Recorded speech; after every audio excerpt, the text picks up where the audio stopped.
Hello, everybody. Welcome to another ravishing episode of Suck My Fanfic. We are a podcast.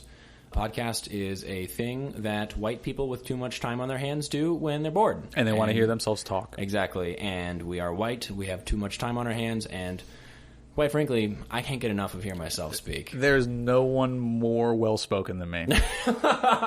So here we are, another episode of Suck My Fanfic, the 25th episode. It might be 25, but it's also sort of a bonus episode, so it's a treat for us, a treat for you, and we're really excited on this. We kind of just want to get down to business today because... The Huns are about to come. We need to get down to business. Let's get down to business. Before the Huns arrive. To read this fic. Eddie Murphy comes in. So we have our very first fan-written fanfic. We did it! We did it. We did it! It wasn't written about us, yes. But it was written... It's a fanfic. It was submitted by the author. The author just so happens to be one of the podcasts that we have been stoked on. They have become very close Twitter friends of ours. And I would absolutely say maybe look in the future for a collab. What? Drinkopedia. You guys are awesome. It's Matt, Jason, Audra. Am I right? Yep. I'm going to sound like a total dumbass if I'm wrong. Own it. That's true. Matt, Jason, as Audra. long as it's you speaking, it sounds great to yourself. So that's true. You three are great. We love you guys. We're awesome. We love this show. We really recommend you guys take the time to listen to them. When you're not listening to this, you should be listening to that. You should be listening to Drinkopedia. Just a quick rundown.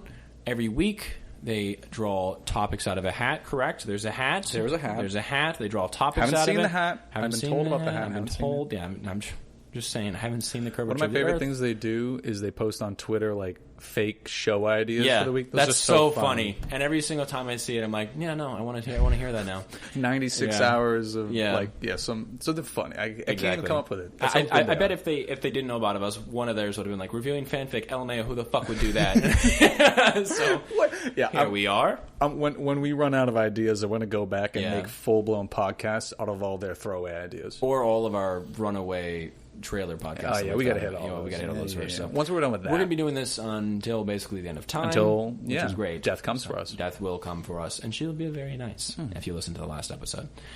So, our buddy Matt over at Drinkopedia wrote a fanfic. I'm going to be honest with you. It's a funny AF story idea. Neither myself nor Ryan have read it because we wanted to have the real-time reactions. So sorry, Matt, if you were expecting one of us to have a lot to say, prepared for this. Hey, Dre, I got something to say. So we're going to read it. It's called Finding Marlin, or Finding Noirmo, if that works as a half pun. Noirmo! So this is like a hard-boiled detective noir stories. He wrote, it's set 25 years after the events of Finding Dory, parentheses, or whatever the appropriate amount of time is for fish to age a generation. Nemo, now a grizzled subaquatic private detective, must search for his father Marlin in an effort to repay a debt from long ago. No, this is gonna be He told me it's a part of the Finding trilogy. So we have Finding Nemo, Finding Dory, and now Finding Noirmo. This is probably going to happen. Like, there probably will be a third. This is absolutely going to happen. There's 3 main characters of the story. Yeah. 2 of them have gone missing. Now it's time. You mean to tell me Marlin's the only responsible one? He's going to go old, he's going to crap his fish diaper, and he's going to forget where he is. Well, what if it was about that? Like someone growing old and getting like a dementia or something? You have to find out. I don't know. We're going to find out. What if that's what the movie I'm excited, though. I'm excited for this. I don't think this is what the movie's going to be like. I think this is going to be better.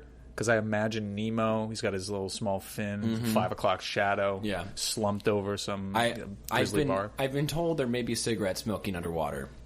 So I'm really excited. Your, disbelief. Well, if you can believe that fish can speak, why the fuck would you not believe that they can smoke cigarettes? If fish can talk to each other, you're going to need to smoke to get over it. Like I told you, if I'm nitpicking all these things in Endgame but can believe a dude can swing like a spider can, then I'm just a dumbass. So I'm super excited. Let's get down to it. Let's just get this. So it's Finding Marlin, or Matt, you shouldn't have said it, was Finding Noirmo, because now that's what I want it to be called, and I think that's what we're going to call it. Finding Noirmo. Finding Noirmo, not Finding Marlin. So funny. Finding Noirmo. Finding Noirmo. Page 1, let's just get this. Part 1. Oh, part 1. So we might edit in some gangster, like, noir music, you know what I mean? So I'm going to read this as dramatically as possible. The golden anemone always smelled musty these days. This was largely due to Mr. Ray and his 4-pack-a-day habit. Nemo eyed his former teacher from across the bar with pity and a hint of disgust.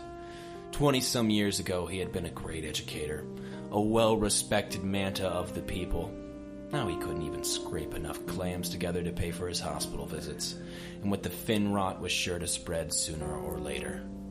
Yep, it was a real sorry state of affairs, Nemo thought, as he took another sip from his third barrel-aged scotch of the evening. The whole neighborhood had gone to the sharks, both metaphorically and literally. Oh, nice. There wasn't a damn fin anyone could do about it. Moonlighting as a private detective was about the only thing keeping him afloat because his lousy pectoral fin sure as hell wasn't. Business had been slow, sure, but Nemo had it better than most, and he knew it.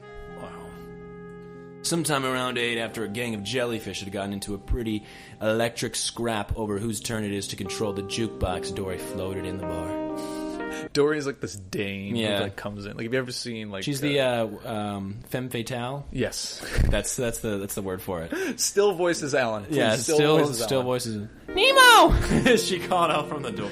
She called out from the doorway as she hung her raincoat on the stand by the door. I'd love to think that she has a raincoat when they're underwater. This is awesome. How much research did Matt do for this? Because this is like an amalgamation of every I don't know, but I love it so far. This is like Casablanca meets Jacques Cousteau. Yes. Also, isn't Matt from the UK? Yeah. He's spelling everything like he is. Like I forgot for a second because we only type to each other. Oh. And he spelled neighborhood the way they do over there, the wrong way. So I'm just... With a U? Yeah. There's a lot of unnecessary U's in this. Yeah, you're wasting a lot of characters. Criticism right there. Right there, that's number 1, buddy. Yeah. It's harsh. Shouldn't have come on the show if you didn't want to. Shouldn't have stepped into the dojo if you weren't ready to get smacked down. This is our Shark Tank. Okay, noirmo? And because of that, I'm out. No, I'm still in. I'm all in on this one. I'm 100% Yeah, in. no. I'm back in. Yeah, I'm back in. And with that, I'm back in. Mark Cuban is now Delos. This means that he's back in. By saying he's back in, he's now back in. Back in. He kept his back to her, but raised his glass in the air to acknowledge her presence. Fuck, that's so good. Hell yes. Dory approached the bar stool by her old friend. I'll have a... Oh, what is it that I drink again? She began to look frustrated with herself, a look that Nemo had seen 1,000 times before. A gin and tonic for my blue friend. Nemo nodded at the bartender. Thanks, kid, she said. Her eyes looked especially big this evening. What is it, Dory? Nemo asked as he lit a cigar. A cigar? I'm just picturing Nemo just like maybe 5 years older with a hat. Like 5 o'clock shadow. Yeah, 5 o'clock shadow and just his little gimp fin holding a lighter. Just and he drops his like, God damn it. He's just tortured by this thing. And Dory's like, let me help you. Let's not put words in his mouth because this is pitch perfect this is right good. now. Yeah, no. Keep going. What is it, Dory? Nemo asked as he lit a cigar. Now, can a blue fish come and see an old friend? Does she need a reason? Used to be that's how things were. Nemo took a long drag before he continued. Now everyone wants something from someone. We're all playing the hustle, even sweet fish like you.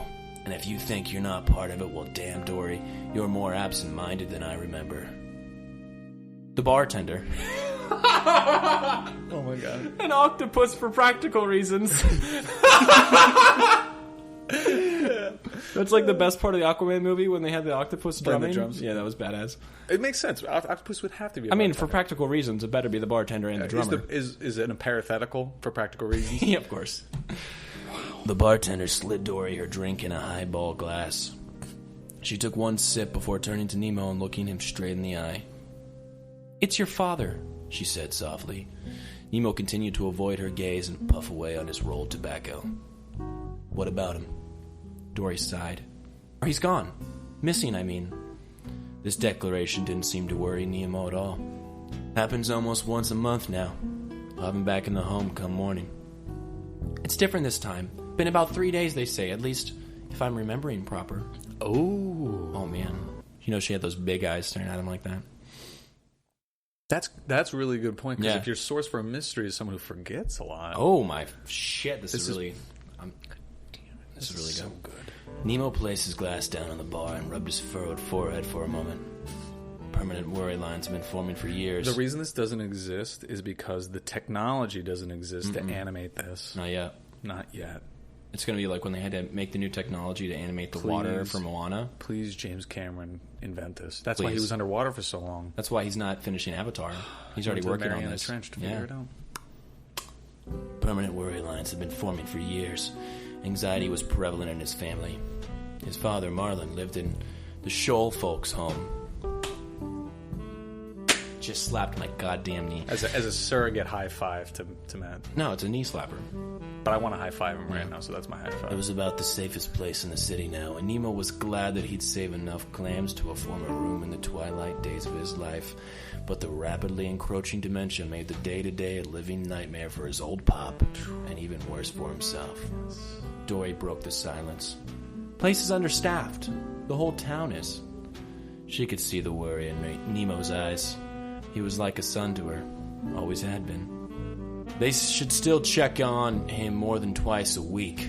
It's negligence, Dory. Nothing less. I know, but what can we do? Nemo pulled a sand tray close and stubbed out the last quarter of his cigarette. Cigarette? Oh, there's an inconsistency. Cigar. He took a deep breath and looked around the bar. Everybody's smoking both. He knew what he had to do. His father had done the same thing for him many years ago.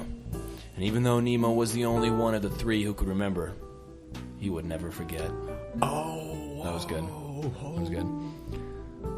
Dory, of all the fin joints in all the seas and all the oceans, you swim into mine. Nemo stood up and reached for his ankle-length Mac. Are you going after him? Dory asked. I gotta. It's only right. You coming? I think I'm going to stay this time. Memory isn't what it used to be, you know? I know, Nemo said with the weight of a broken sea in his voice. Oh. End of part 1. Wow. All right. Amazing Casablanca reference, by the way. Fantastic. This is good. I like Noirmo. Yeah, I'm really excited to see where this goes. Part 2. Nemo swam to the outskirts of town. All the conch shop fronts from when he'd been a kid were closed and boarded up now. It was a sorry sight. A gang of crustaceans looked as though they might kick up a fuss. Mug a lonely fish swimming in the wrong waters. Nemo was good in a scrap. He had to be in this line of business. But 5 against 1 is a lost cause for any fish, no matter how good a fighter he is. He pulled his collar up high to his chin and kept his head down as he moved through the tropical waters. Nemo arrived at Bruce's at 9:15. If anyone knew whether Marlin had skipped town, it would be him. Sure, Bruce was a shark, but he'd always been good to Nemo and his kind. Besides, he was getting on in years a bit and was no longer in the center circle of the shark family. Nemo could casually talk his ear off, and Bruce knew that Nemo wouldn't talk to the feds, so he divulged a lot of harmless information. Nemo, good day, my boy. What brings you to my humble ship? That's a terrible accent, but I'm just going to roll with it. Yeah, it's Bruce. Bruce's office was quiet. Nemo hated that. He always preferred public spaces for meetups. It's Pop. He's gone missing. 3 days now. Bruce leaned back in his chair, clasped his fins together, and rested them on his oversized gut. If I had one criticism, steeple those fins. Steeple those fins. Steeple the fins, please. Well, I haven't heard of Pete, and you know my guys would have said something if they'd seen him crossing the borders. Nemo was relieved, but he didn't show it. Are you sure, Bruce? Got any new guys working the drop-off who might have not seen him go over the edge? Bruce thought for a moment, possibly out of kindness. No new guys in my crew. I haven't had a hire since Chum's boy, and that was at least 2 years back. Nemo reached inside his jacket, removed a cigarette from his sleek black case, and began smoking. Yeah. You'll keep an eye out for me? Both, Bruce said with a grin, as he got up from his chair and swam around to the front of his desk. Now how about you get going, kid? You could always ask around town. Maybe over at Ted's. This made Nemo's blood boil. So much so that the water on him became slightly warmer. Yep. Ted's dead. Gunned down last Friday by sharks. What? Listen, I didn't know any of that, kid. You gotta believe me. Bruce swam towards his office door and opened it for Nemo. He looked nervous, and Nemo noticed that he kept checking the clock on his wall. Waiting for someone, Bruce? What? No! Get out of here, kid, for your own safety. Nemo heard a screech of tires outside. They're driving now. Dude, this is like, did you ever watch Shark Tales? Yeah, of course. You know how like the with Lenny? sharks of the mafia? This is a perfect marriage. This is good. If they made a cameo right now, I'd lose my shit. Jack Black came in. Nemo heard a screech of tires outside. Bruce looked worried and began to settle himself behind his desk. Before Nemo could think, several hammerhead sharks burst into the office. "G'day, Bruce. G'day. Well, what do we have here?" A wicked grin spread across the face of the largest of the hammerheads. He had a large scar that extended from one of his hammered facial appendages all the way to the other. "Looks like a clown to me, boss," said another one of the hammerheads. Nemo was just leaving," Bruce chimed in. "Weren't you, Nemo?" Nemo took in his surroundings. He wanted to square up to these bullies, the one who had been causing his town so much grief. However, the odds were too great, and he knew better. Besides, who would find his father if he died here and now? "Oh, I don't think so," said the hammerhead leader. As he spoke, two sharks moved to block the doorway. Their leader lit a cigar and began blowing thick clouds of smoke in Nemo's direction. Smokes. That's just great. Non-stop smoking. And I mean, this hammerhead's ripping fat clouds. "So you're Nemo. The Nemo." Nemo locked eyes with the scar-faced shark. "You don't want this today, big guy. Just let me swim by, and you boys can get back to whatever shady deal you're cooking for the people in town." The hammerhead shark laughed, and the others joined in. Even Bruce let out a nervous chuckle. "See, here's the fin, Nemo. You've been causing a lot of problems, what with all your snooping. The way I see it, we whack you now and nobody squeals to the cops for at least a week. Just another drop in my ocean." Nemo squared up to the shark, swimming with inches of his mangled sea of teeth. "You'll have to be quick. Better sharks than you have tried." Nemo kept his cool, staring down the comparatively gargantuan shark. Neither party blinked, and just as a bead of sweat started to form on Nemo's forehead, they heard the sirens. "Whales!" one of the hammerhead sharks yelled. "Someone ratted! Swim away!" Bruce and the other sharks left the office in a hurry, and eventually the scar-faced leader backed away slowly. "We're not finished here, hero." The sounds of the pulsating whale got closer. Nemo hated dealing with the cops, but he'd always take a conversation with the whale over being shark bait. Ooh-ha-ha! He took a few that written? That is written in there. That's actually written in there. Freaking written! That's actually written in there. Whoa! Nemo hated... Nemo hated dealing with the cops, but he'd always take a conversation with the whale over being shark bait. Ooh-ha-ha. Is that written again? No, yeah. If you're listening, please join in every time that word is said.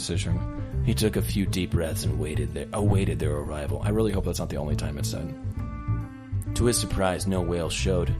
Instead, a blue friend came swimming into the office, making whale noises as she swam.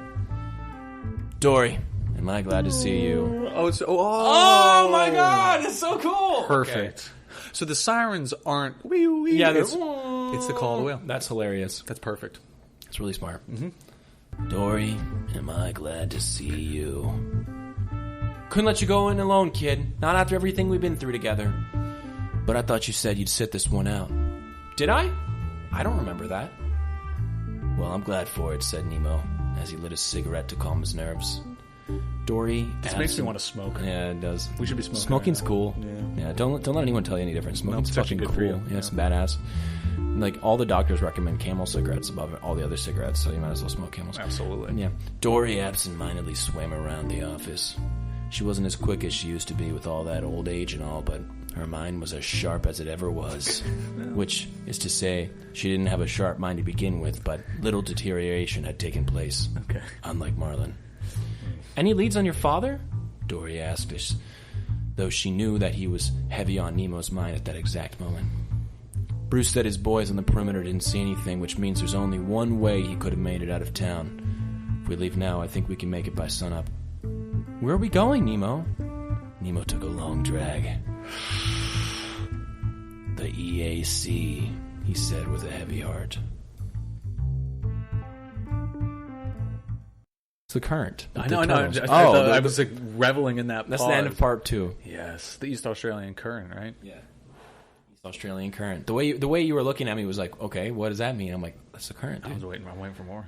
Does that mean Squirt is still a child because turtles live for to like 200 years? Well, we're gonna find out. We're gonna find out. Age at different rates. Yeah. Clownfish can't live for that long. Clownfish. This should be called Finding Noirmar, Clownfish Don't Live Twice. Don't live forever. Something like that. That's good. Or The Unhappy Clownfish. Oh. Something like that. Because didn't they make a lot of jokes about that in the original Finding The Clownfish That Cries. I would love to see like a bunch of these stories that lead up to a grizzled Noirmo. Yeah, like the Maltese Falcon set in Nemo's world. I want to see a lot of now noir Pixar things. That'd be really good. Pix Noir, that'd be really good. Just imagine Woody's smoking like a candy cigarette. I'm looking for Peep. Bo Peep. That's what's happening. Yeah, that's pretty much what we're seeing. No guy by the name of Andrew. God, what a time we had. He was supposed to go up. He only went down 6 feet under. To be exact. Yeah, something like that. Yeah, whatever. To infinity and who gives a damn? Jesse just comes in, woo, on the back of the horse. All right. Part 3.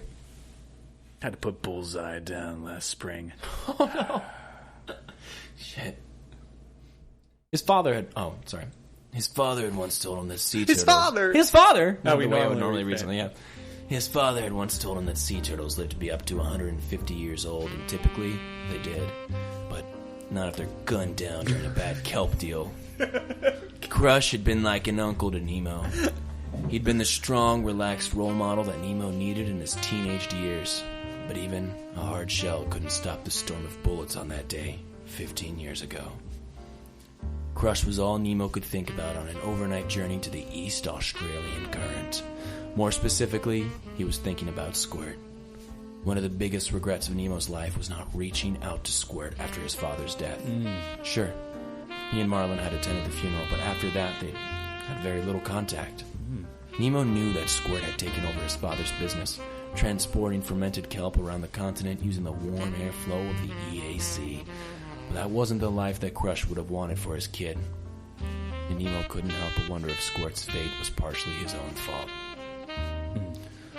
What's eating you, kid? Dory asked as dawn began to break above the surface. Thinking about how things were. How simple it all used to be. Sure it was, but there's no use living in the past. Things are how they are, and we all can deal with it. And all we can deal with is the moment. I mean, given my condition, I suppose. I've always lived in the moment. Nemo sighed. I don't know what to say to him, Dory. Squirt? She asked. Nemo nodded as the edges of the EAC appeared over the horizon. Just tell him you're sorry, and that it's good to see him. I mean, he's never reached out to you either.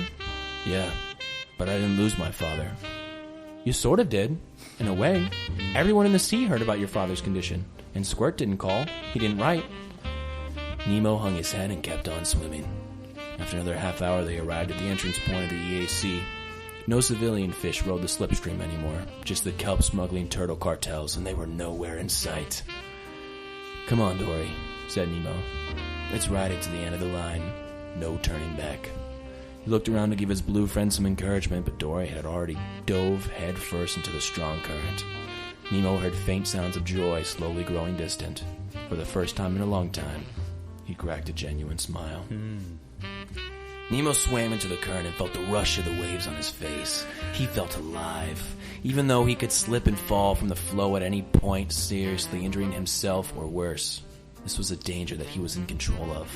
Life back in town always had him fearing for his life, that it would suddenly be taken by a shark or another fish with a grudge. He has control. Even though his current conditions were... Oh dear. Oh my. Even though his current conditions were perilous, all he could do was laugh. This was his danger. His choice. Nemo was in control. I feel like I have such a good understanding of Nemo's character. Like, more so than the original Finding Nemo. Yeah. Who's just, a freaking... whatever, a MacGuffin to chase. Yeah, basically, he's a fish MacGuffin. I was gonna say human MacGuffin, but he's a fish MacGuffin. After miles of twists and turns, the current slowed down, and Nemo and Dory swam beside each other once more. It's good to be out of town again, said Dory. It sure is, replied Nemo. His smile faded as he heard an almighty whooshing sound from behind them. Nemo turned to see 10 or so turtles making for them, and sure enough, Squirt was leading the pack. Oh, I recognize that blue fish anywhere, my dudes. That's Dory, Squirt called out, as he and his turtle companions bypassed Nemo to greet their old friend. Hey guys, how's it going? Dory called back. Oh, pretty righteous, little dude. Business has been booming, and the ride through the waves has been gnarlier than ever. How are things down by the anemones? Oh, you know how it is. Dory's face visibly struggled with the truth. She clearly didn't want to ruin the positive vibes of the reunion. Nemo swam up beside Dory. Hey, Squirt. It's been a long time.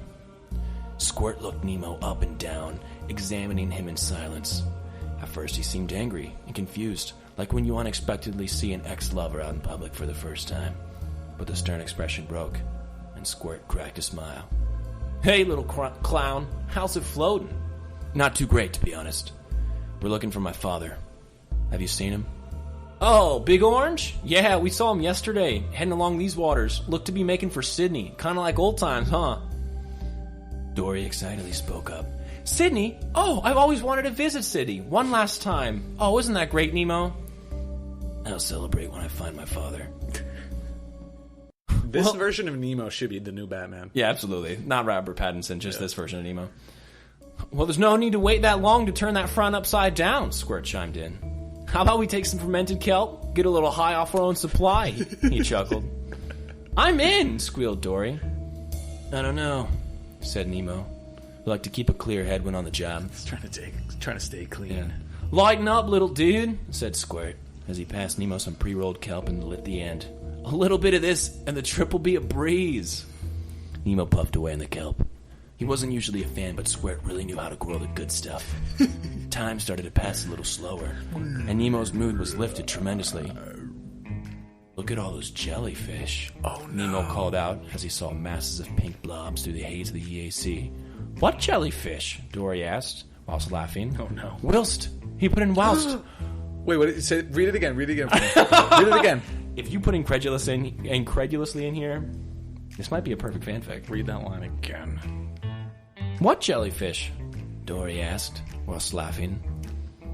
I only see colors. I see all the colors of the reef. She began to dart around the current, seamlessly gliding between the turtles and resisting the urge to touch their spectacularly patterned shells. Now we're riding the EAC, yelled Squirt, as the group dove into a tailspin. Now you're blazed. Let's do it. That was when the panic set in for Nemo. The bright colors and the welcoming jellyfish turned into a whirling nightmare of red lights and phantom anglerfish. No, he wanted to scream out, but he couldn't open his mouth to speak. Unless he did. Did I just say that? Nemo asked aloud.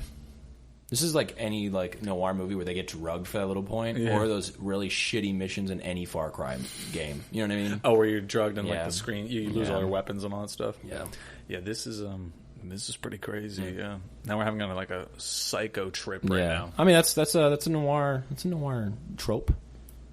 Happens in some of them. You know what I'm saying? There's a bad trip. You're like, well, where am I? I'm disoriented. Am I ever going to find my dad? I think this is pretty fresh. Say what, my dude? Squirt called out as the current started to stabilize once more. Nothing, This is strong stuff. Sure it is, little dude. Laced with the finest urchin toxins. Ready for all the towns along the EAC. Jeez. Nemo started to sober up and became furious with Squirt. Really?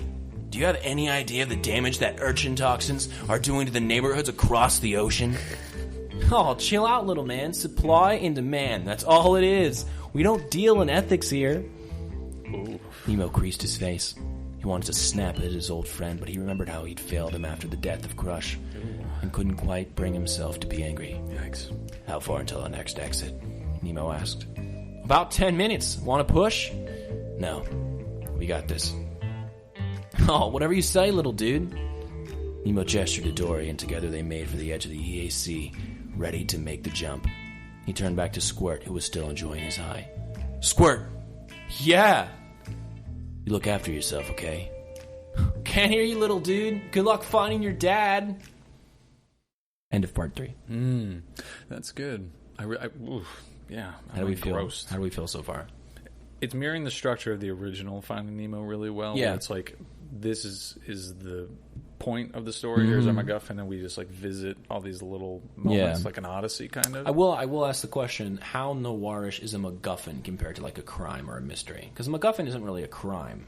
Well, it's like the thing that gets the hero out. No, and doing I know. Something. No, but the MacGuffin is a like an item that they're everyone's looking for. Yeah, maybe they're looking for a murder weapon. Maybe they're looking for a clue. The Maltese Falcon is a MacGuffin. It's the name of the movie and everything. Yeah. So I think a person. It's like a goal in my mind, at least. Yeah. I'm just saying when it comes to like a crime genre, which is obviously not supposed to be. It's Finding Nemo, so I don't have to take that seriously. But like normally there's a crime, and this is just a guy getting lost. I'm saying I would have liked to see your dad's missing, and there's something at the crime scene that says someone took him. There was no crime. That's why. No, but you know what I'm saying. Like if they were at this is like a way you could have done it if you wanted to make any changes or anything. Like at the old folks' home, like his like. They've already brought up the idea the Shoal folks' home of negligence at the home. Yeah, no, we know the home's negligent, but like something could have been knocked over. There's a lot of characters at large that still have roles. Yeah, to and play. it's like there were starfish marks all over the place, and it's like, is it the starfish from the,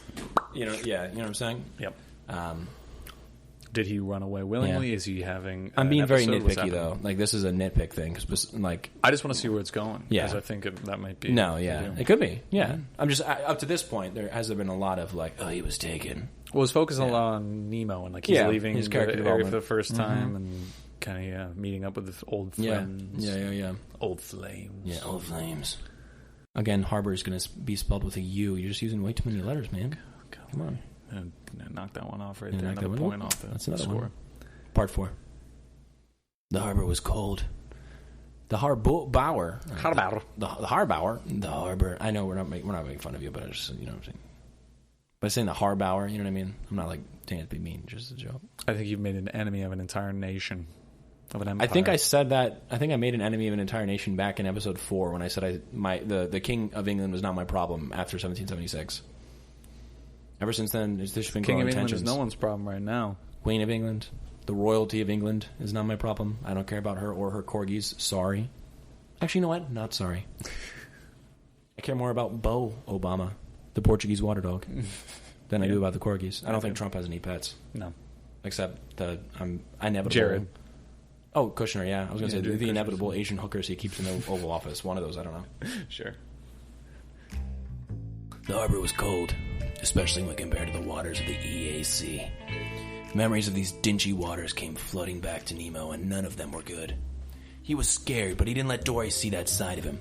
She was the bravest fish he'd ever met, always diving headfirst into danger to save others, with no regards for her personal safety. The waters were grim, and all surfaces were covered in thick algae. They even passed by several plastic bags, each filled with a different fish skeleton. It was like something out of a horror story. A waking nightmare that Nemo had to traverse in order to find his father. So now I'm thinking, why is everything so bleak in the ocean? And is this an environmental message? Are we getting environmental with the message? Is that it? There's a little bit of that too. It's getting a little Aquaman-ish. Yeah. It's like everyone's like doping up on urchin toxin because it's like there's so many bottles, so little time. I can't handle. The plastic rings. The plastic rings are everywhere, man. The Squirt rolls up and he has like a plastic straw sticking out of his nose. You know what I mean? Yeah, it's like a signal of like strength and defiance now. Nemo nodded, and they double-timed to the nearest dock before surfacing. Looking around, Nemo could see that the surface world was doing no better than everything underwater. Dock workers in tattered clothing were hauling produce on and off boats while white men with whiter teeth watched on and counted money. Dangerous-sounding campaign slogans for dangerous-looking men were plastered all over the dockside. Dory read some of them to Nemo, and he became horrified. "Looks like there are sharks everywhere," said Nemo. "Nemo, come quick!" A familiar voice called out, followed by the slow flap of wings. It was Nigel, the pelican. He looked mangy, and his feathers were covered in oil stains. "Dory, too! Boy, am I glad to see you both!" "What is it?" "Oh, what is it, Nigel?" Dory asked. She couldn't remember much, but she remembered people's names.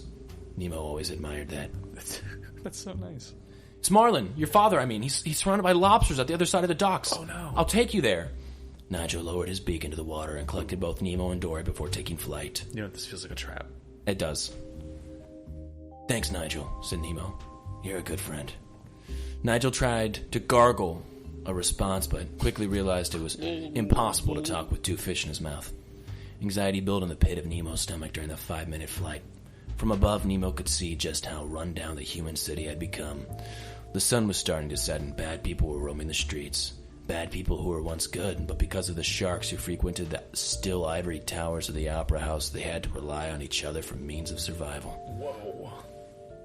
Just like the fish back home. Just like Squirt. Like Bruce. Like himself. Wow. I love this parallel between human sharks and the sharks. Yeah, it's very reassuring. The worst of it was the chemical dumping. Nemo saw barrel after barrel of sludge and waste being dumped into the ocean. Plastics and unwanted garbage from the human world were being unceremoniously tossed into the waters. Just the waste of an entire species falling below the surface. Nemo wondered if anything happening back home and across the waters was all because of the carelessness shown by the human race.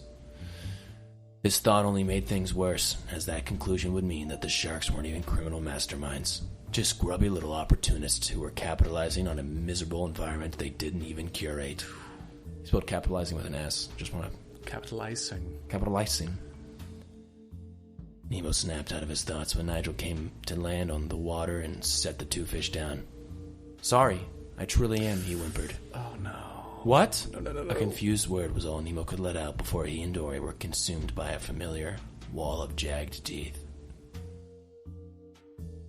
End of part 4. Whoa, cliffhanger. That was a good cliffhanger. Oh, boy.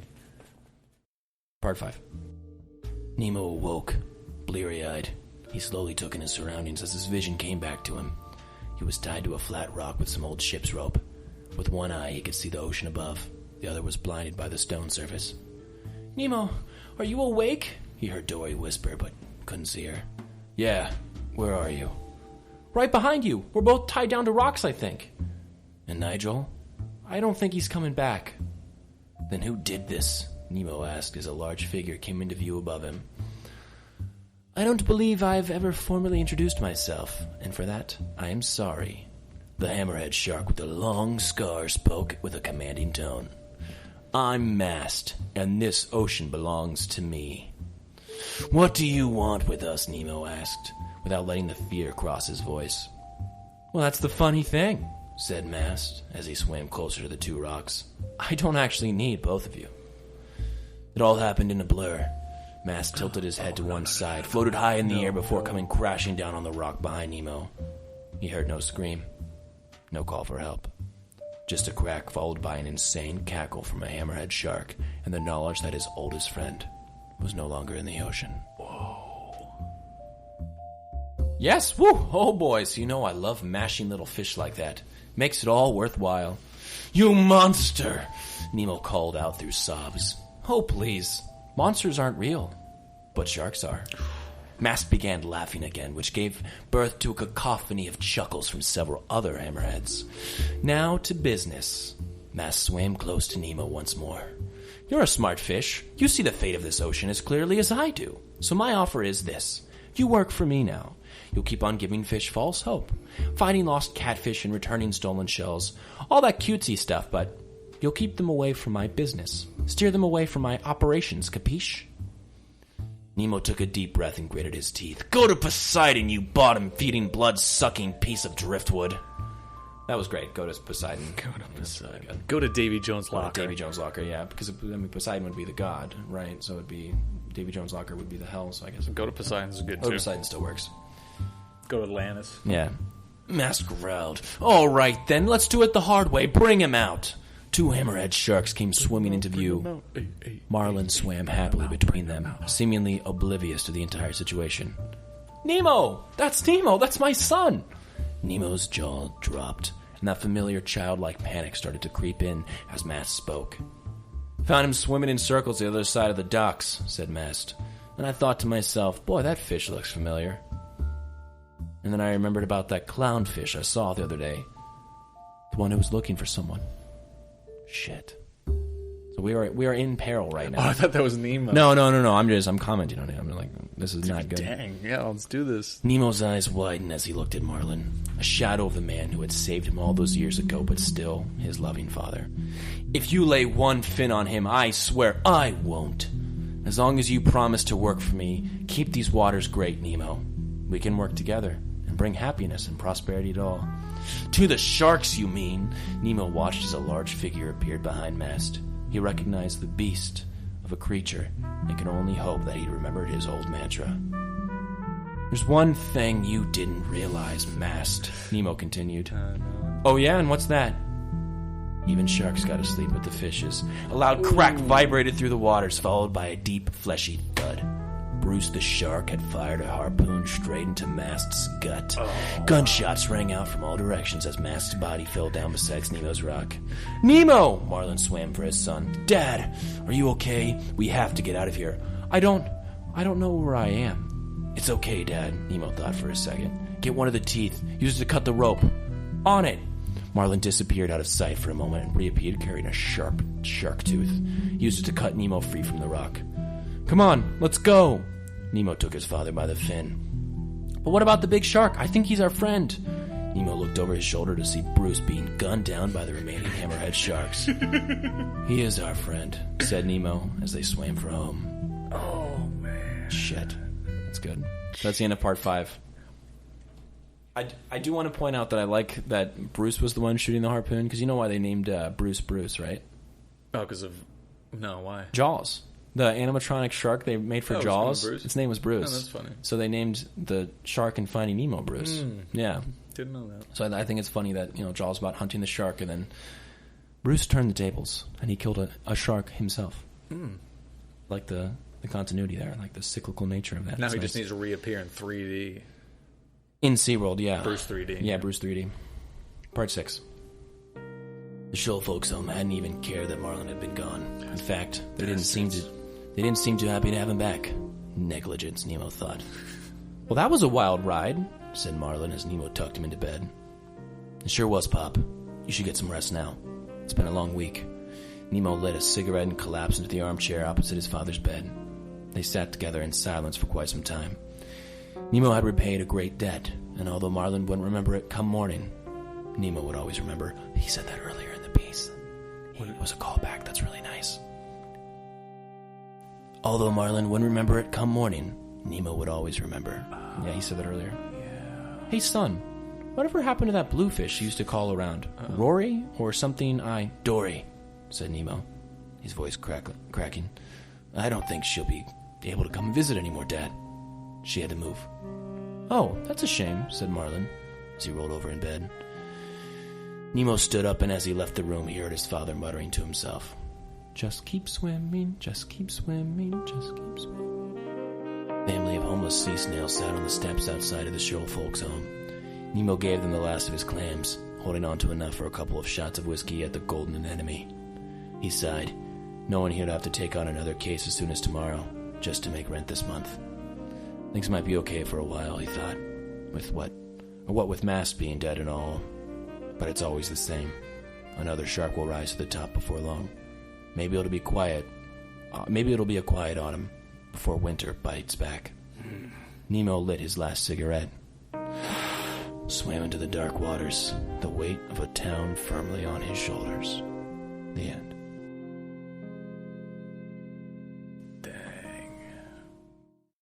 That was good. That was good. I like that. That was excellent. Matt, highest praise, as Nick Cage would say. It's high praise. It's high praise. It's high praise. That's very high praise. That was good. Wow. Okay. Let's do 5 compliments. What do you want? What do you got?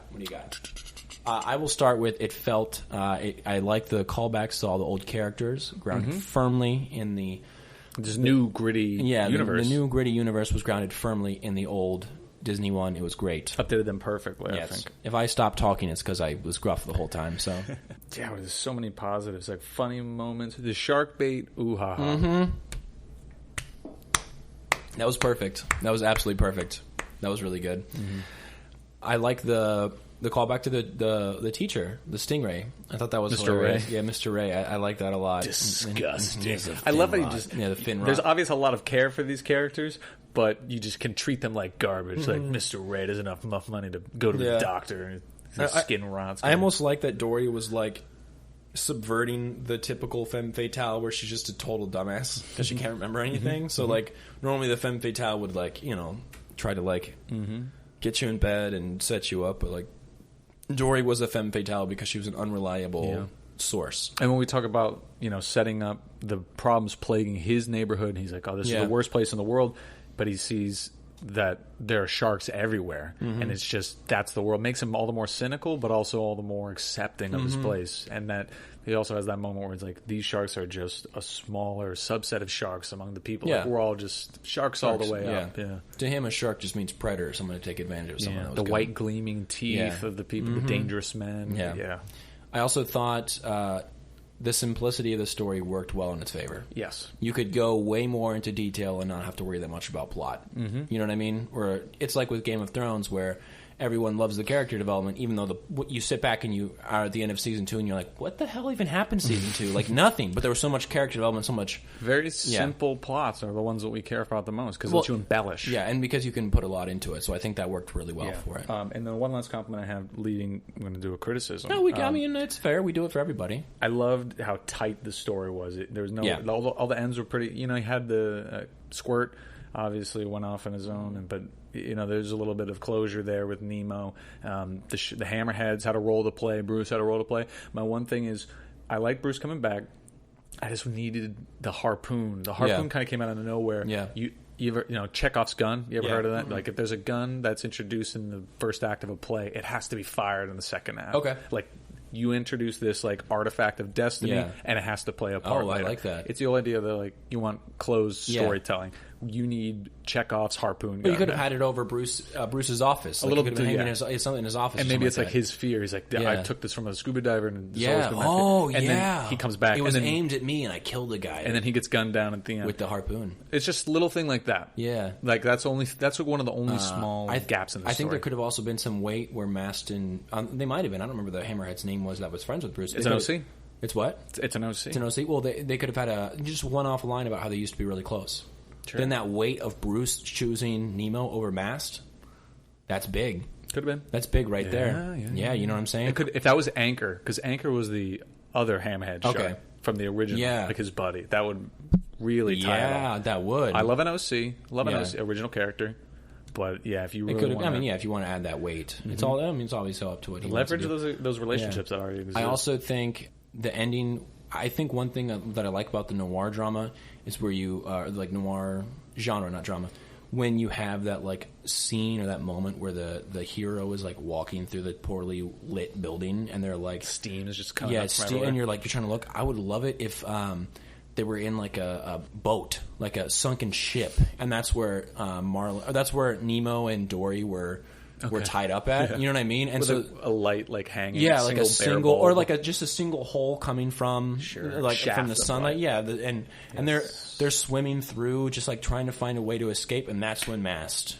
That robs you of going to the harbor and seeing. No, but I mean, it's a lot of shipwrecks can be close to the harbor. It could have been a shipwreck near the harbor. Maybe that's where Nigel drops them off. Yeah. It has to be a trap. Yeah, and that was again. Those are some criticisms, but this was absolutely phenomenal. We're nitpicking. We're absolutely nitpicking for sure. The final one would definitely be, why are you spelling like a Brit? I mean, it's the wrong way to spell. Give it the times. Come on, give it the times. Come on, give it the times. No, I thought it was great. Brilliant. Yeah, it was really good. It was hilarious. I mean, like I said, our criticisms are nitpicky. There's nothing wrong with the story in the slightest. At all. So good. Yeah, it was really good. It was so great. Good. Shark bait, ooh-aha. And I think if anything, this story really, really just highlights why fanfic it can be good, because you're just taking something that's not supposed to be noir, you're taking something that's made for children, at the heart and soul of it, and you're just like turning on its head and you're having fun with it, and you can laugh, sharing it with friends, exactly, yes. and we can sit here and be like, oh my god, that's so hilarious, and get all the references. And it's been years since I've seen Finding Nemo. Yep. I think that's. I was worried that this was going to rely too much on Finding Dory, and I was like, I haven't seen that, so very accessible. Finding Dory's great though. Finding Dory is great. Gotta watch it. Yeah, I recommend it honestly. It's not as good as Finding Nemo, but it's good. Yeah. The best of them all is Finding Noirmo. Though. Finding Noirmo is the best of the Finding trilogy. Yeah. Disney, Pixar, Pix Noir. Look over here, please. Please look over here, Disney. I'll call in my big guns for all the studios. Bobby Iger. Yeah, Bobby Iger, get over here, buddy Bobby. So no, I thought that was great. I mean, I think what do you think? We very, very fairly talked about it. What do you think? I think we've covered it. That's going to be hard to beat. It is going to be hard to beat. Any other submissions can be hard to beat, though.